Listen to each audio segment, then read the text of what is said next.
국방부 파면에 대한 입장문, 전 707 특수임무단장 김현태. 오늘 파면 통보를 받았습니다. 거짓은 진실을 이길 수 없다는 믿음으로 끝까지 당당하게 싸우겠습니다. 파면에 대한 입장문입니다. 꼭 한번 읽어봐 주시고 많은 응원 부탁드립니다. 국민 여러분, 그리고 자랑스러운 대한민국 군인 여러분. 저는 어제 국방부로부터 파면 통보를 받고 불명예 전역되었습니다. 진실을 외면하고 결과를 정해둔 부끄러운 징계 절차였습니다. 저는 현재 재판 중이며 재판관 허위 조작된 공소장의 대부분을 반박하였고 재판 중인 내용으론 징계할 수 없으며 재판 이후에 필요시 징계 절차가 이루어져야 함은 당연한 이치입니다. 그럼에도 불구하고 대한민국의 공군중장과 육군소장이 앉아 결과를 정해둔 형식적인 징계심의를 진행하는 참담한 모습을 보였습니다. 저는 징계심의 전 1월 20일에 3차 공판이 있었고 1월 27일 4차 공판이 중앙군사법원에서 예정되어 있었습니다. 그런데 1월 23일 징계심의에 참석차 국방부로 향하던 중 1월 27일 군사법원 공판이 취소되었고 사유는 서울중앙지방법원으로 이송하라는 지시를 받았다는 연락이 왔습니다. 그날 국방부는 불구속 기소된 6명이 징계심의가 진행되고 있었음에도 불구하고 결과를 정해둔 형식적인 절차였기에 군사법원은 징계심의 결과가 나오기도 전에 이첩을 시작한 것입니다. 언론에서는 특검의 요청에 의한 이송이라고 했지만 믿지 않습니다. 안타깝습니다. 불법 부당한 지시임을 알고도 대한민국 장군들마저 잘못되었다고 말하지 못하고 정치의 도구로 전락한 현실이 참으로 한탄스럽습니다. 이제 우리 군은 누구를 믿고 어떻게 나아가야 한단 말입니까? 국민 여러분, 그리고 자랑스러운 군인 여러분, 저는 지난 1년간 공수처, 경찰, 검찰, 군검찰, 특검에서 7차례 조사를 받았고 국방위와 국조특위에 여러 번 출석했으며 헌법재판소 증인 및 대통령님과 장관님의 재판에도 증인으로 출석하였습니다. 그리고 현재까지 여러 곳에서 고소, 고발을 당했으며 저의 일상은 언론과 유튜브를 확인하는 것이 되었고 늦었지만 이제서야 진실을 알게 되었습니다. 그날 비상계엄에 동원된 저를 포함한 대부분의 군인들은 사전에 공모하거나 비상계엄이 선포될 것이라는 사실을 전혀 몰랐습니다. 단지 그날 그 시간에 해당 직책에 있었기에 합법적인 명령을 받아 출동한 것뿐입니다.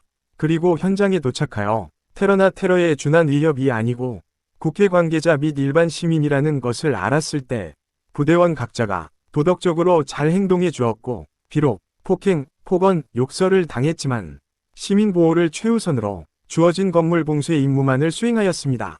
그리고 비상계엄 해제 결의안 이가결되자 즉시 철수하였습니다. 물론 전후 사정을 모르셨던 당시 시민들께서는 많이 두렵고 무서우셨을 것입니다. 그리고 현장을 언론으로 지켜보시던 많은 국민들께서도 걱정되고 안타까우셨을 것입니다. 이 부분은 현장에 출동한 지휘관으로서 다시금 고개 숙여 국민 여러분께 죄송하다는 말씀을 드립니다.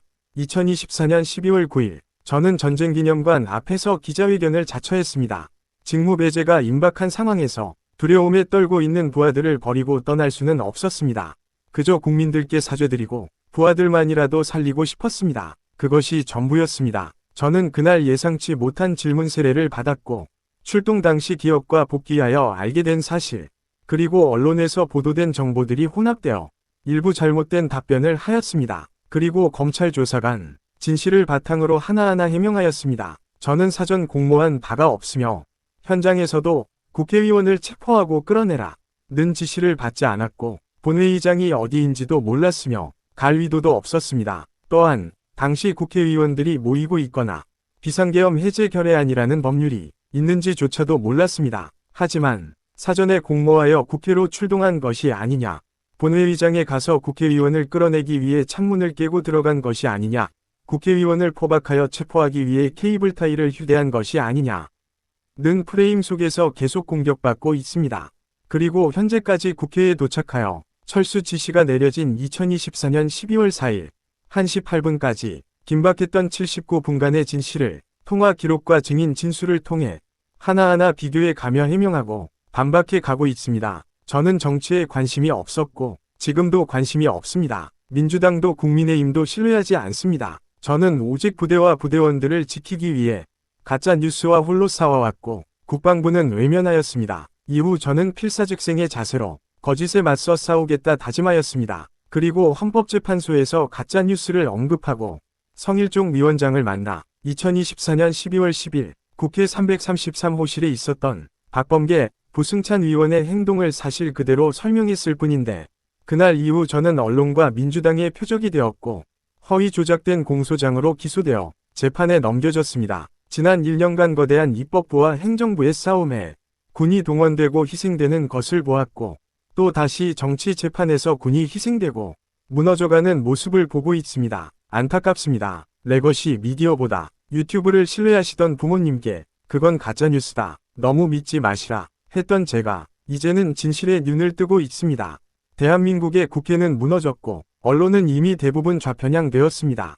검찰과 판사도 정치의 도구가 되었고 제가 사랑하는 군대마저 정치화되고 정치 군인들로 인해 무너져가고 있음을 목도하고 있습니다. 안타깝습니다. 올해 1월 3일 미국의 트럼프 대통령은 베네수엘라 마두로 대통령을 군을 동원하여 강제로 체포하였습니다. 당시 미군은 6해 공군뿐만 아니라 사이버군, 우주군과 더불어 CIA 등 모든 능력이 총동원되었으며 핵심적 역할을 수행한 델타포스는 6개월간 작전을 준비하였다고 합니다.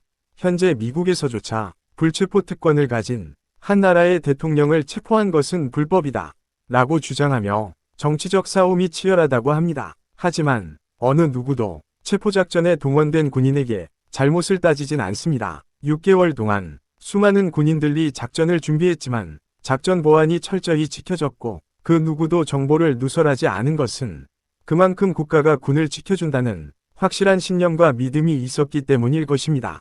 평생 군복을 수의라 여기며 국가와 국민의 생명을 지키기 위해 살아가는 군인들에게 반드시 국가가 지켜줄 것이다 라는 믿음은 절대적으로 필요한 가장 중요한 요소인 것입니다. 하지만 저는 목도하고야 말았습니다. 안타깝게도 이제 우리 군은 싸워 이길 수 없는 군이 되고 있습니다.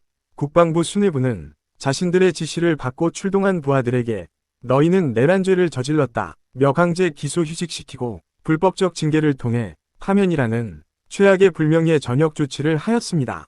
이제 모든 군인들은 각자가 검사가 되고 판사가 되어야 할 것이며 불법인지 아닌지 스스로 판단하지 않는다면 범죄자가 될 것이기에 모든 지휘관과 상급 부대의 지시를 위심하게 될 것입니다. 목숨을 걸고 전쟁에 나가 싸웠으나 민간인이 다치거나 사망했다는 이유로 살인미수나 살인죄를 물어 처벌한다면 누가 싸울 수 있겠습니까? 상급자와 하급자의 신뢰가 무너지고 군의 명예와 사기가 사라진다면 그저 계급에 의해 움직이는 폭력적 집단으로 전락하고 말 것입니다. 안타깝습니다. 훈장을 살포하고 특진쇼를 하며 가짜 영웅을 만들었고 그로 인해 군은 분열되고 갈등하고 있습니다. 서해 바다를 내어주고 MDL을 재해석하여 우리 땅을 내어주려 하고 3단봉으로 전방부대를 무장해제시키고 있습니다. 북한은 주적이 아니면 독립된 또 다른 정상국가라 말하고 연합훈련은 불필요하다고 합니다. 이는 대한민국 안보의 핵심인 한미동맹을 무너뜨리는 행위입니다. 도저히 있을 수 없는 일들이 일어나고 있고 이것을 방치하고 동조하고 있는 군 수뇌부는 역사의 죄인이 될 것입니다. 정치인 핑계를 대지 마십시오. 당신들은 알면서도 행동하지 않는 것입니다. 그저 자신의 안위만 생각하는 타락한 정치 군인일 뿐입니다. 비상계엄 당시 합참지통실에서 장관을 보좌하며 정군을 지휘했던 당신들은 출동한 부하들은 죄가 없다며 군 수뇌부로서 책임을 자처해야 했습니다. 내란 방조, 방관 세력이라는 프레임에서 벗어나기 위해 양심을 버리고 부하를 팔아먹고 군을 무너뜨릴 것이 아니라 책임을 져야 했습니다. 깡패들도 나름의 위리가 있다고 하는데 파렴치하다 못해 피도 눈물도 없이 부하들을 내팽개치는 국방부의 행태와 군 수뇌부의 행동을 생각하면 분노가 치밀어 오릅니다. 국민 여러분, 그날 국회에서 유혈 사태를 막은 진짜 영웅은 707 특수임무단 부대원들입니다. 저는 테이저건 및 공포탄 사용은 불가하다고 했으며 150명이 넘으면 안 된다는데 못 들어가겠냐? 는 물음에도 더 이상 무리수를 두고 들어갈 순 없습니다. 라고 답변하였습니다. 이것이 그날의 진실입니다. 그럼에도 불구하고 협박과 회유는 계속되었습니다. 나도 본회의장 문을 부수고 들어가 국회의원을 체포하고 끌어내라는 지시를 받았다.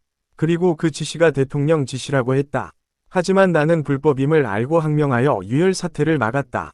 뭐 이렇게 거짓 진술하여 훈장 받고 특진하고 가짜 장군이 되었어야 했습니까? 정말 손바닥으로 하늘을 가리는 꼴입니다. 국민 여러분, 저는 끝까지 진실만을 말하며 당당히 나아갈 것입니다. 용기를 잃지 않도록 응원해 주십시오.